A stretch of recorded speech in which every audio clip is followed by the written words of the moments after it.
Hey everybody, welcome to my YouTube channel. I'm Dr. Angel Storm. Welcome again. I am talking to you today and answering your questions about does the narcissist change their personality to fit the new supply or to lure in a new supply? So I've kind of touched on this a little bit before in another one of my videos, but basically narcissists are adaptable. They are like chameleons. They can change their outward mask to fit into kind of any situation that they feel like they will get something from. Any kind of situation that's going to benefit them. They know how to blend into that surrounding, how to connect with the people who are there, how to present themselves in such a way that people are drawn to them, that they are able to get whatever it is that they want out of that situation. So number one is knowing that narcissists are like chameleons. They can blend in, they can appear to be, as normal as possible in any kind of situation. Especially during the love bombing phase. So when you first meet a narcissist, this is why it's so important that you recognize some of the red flags for dealing with a narcissist. This is when you have every kind of thing in common. They never disagree with anything that you say. Your favorite movie is also their favorite movie, all that type of stuff. Which I've talked about in another video. That video is in the description of this video if you're interested in checking that out. So that's number one, is knowing that you need to be aware of what the red flags are when you're first meeting a narcissist. And this is in any type of situation. So whether you're at work or you're at some sort of event, or this is in a romantic situation, or you're meeting somebody in school, or whatever the case is, it doesn't matter. They all behave the same way when they first are meeting somebody new. And by the way, to be a narcissist, to be a supply to the narcissist, you don't have to be in a romantic relationship. There's all types of supplies that narcissists have. And it's really important that we know that too. You can be a supply and not have a romantic relationship with a narcissist. So in the love bombing stage, which is the initial stage when everything is amazing, you guys have everything in common, you seem to have a really super good connection. This is where the narcissist is most like the chameleon. So you're going to discover the narcissist will change in that phase to match the supplies, interests, likes, whatever it is that the narcissist wants out of that relationship. Then the narcissist will adapt to the person that they are trying to kind of lure in. So in some ways, yes, the narcissist will change their personality to match their new supply. On the other hand, there's still the devaluation and discard phases, and during those phases, you find the core of the narcissist. So the narcissist is still going to work in cycles. The narcissist is still going to do the same types of behaviors, same patterns of behaviors that he or she has been doing in every kind of relationship ever, but the way that they lure in a new supply will be different. They want to be able to connect to that person and draw in that specific person to them so that they can get whatever it is that they want out of that relationship quickly, and to start that trauma bond quickly as well. So there's multiple reasons why the narcissist would do this.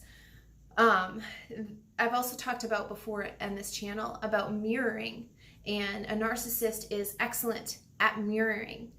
So they will pick up on your body language. They will pick up on the things that you like, the things that you don't like, your hobbies, your passions, all of that kind of stuff. And they will have those exact same ones, right? This is one of the red flags. The narcissist will never disagree with you about anything, and all of your stuff will be the same. This is to make you feel very comfortable and safe with the narcissist, to make you feel like you have so much in common that you guys are going to be thinking about everything the same way. And this is really where the trauma bond sets in, because if you're thinking about the relationship in a certain type of way, you're going to assume that the narcissist is also thinking about the relationship in that type of way. And by the way, I've talked about this concept before many times about how, from your standpoint, was the relationship real versus the narcissist standpoint. So again, if you only look at this from your perspective, you're missing out on learning or growing from the situation. You have to take into consideration the narcissist standpoint, because that's the only way that you're going to understand what the narcissist is thinking and what they want. And this information will help you protect yourself against narcissists in the future.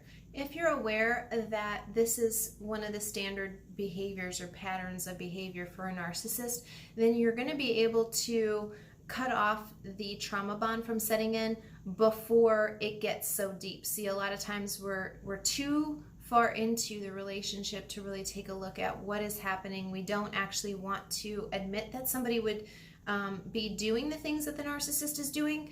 And so that causes us to just kind of see one more time, that kind of thing. And we make excuses for why this is happening and all of that. But if you know the red flags, that trauma bond won't even have the opportunity to get set in the beginning. So this is one of the primary reasons why I have this channel, is to help you know what kind of standard behaviors are typical for a narcissist. And so that you can become educated on it and you can apply that to your life and to your situations. So in short, yes, a narcissist will change, will adapt their personality to fit the new supply, but their overall method of how they behave in that relationship won't change. So the way that they present themselves to the new supply will change, but not the way that they treat that new supply. Sometimes the length of time that a narcissist is with a supply is different. So sometimes it can be very quick because the narcissist had something in mind that they wanted that was easy to obtain, and sometimes it has to be longer because there's something else that the narcissist wants, but it takes a longer time to have that, to establish that. Again, this is all about the outside, how the outside perceives the narcissist. That's what the narcissist is most concerned about. So if the narcissist is concerned about just appearing a certain way for like a one-time event, then obviously these phases can happen very quickly, right? You can have the love bombing phase, the devaluation phase, and the discard phase all within one day. But if the narcissist is doing something long-term, then this can last for years. So the length of time can vary between the supplies, and again, that depends on the narcissist's goal, but the behavior and the cycle is still going to be the same. The way that I can best describe what's happening is like an actor who's going in to play a role for a movie. That role might be different, but the way that they prepare for that role, the way that they get into their character and things like that, that stuff is staying the same because they've had a lot of experience and practice doing that. And yeah, that role might require different things, but the process is still going to be the same. And it's really that way. And it's also noteworthy to know that like the actor in that movie is not actually the actor, the person, right? The character that they're playing isn't really reflective of the person, the actor themselves. So similarly, that's how the narcissist is. Every situation is going to require the narcissist to be different. And because they are after what they want, they're not actually interested in connection. Most people who go into a situation, any kind of situation, are good with, just being themselves and connecting with whoever they might connect to. And not having any kind of expectations about how and when or how long that connection takes to establish, or how long it lasts, and all that kind of stuff. But the narcissist is not that way. The narcissist has a goal, and they're there to get that goal, and then that's it. That's all that's on their mind. So they will play whatever kind of role that they need to in order to get what it is that they want. So thanks for tuning in, and if you haven't already, be sure to subscribe to my channel below and click on that little bell so that you're notified whenever I upload a new video to this channel.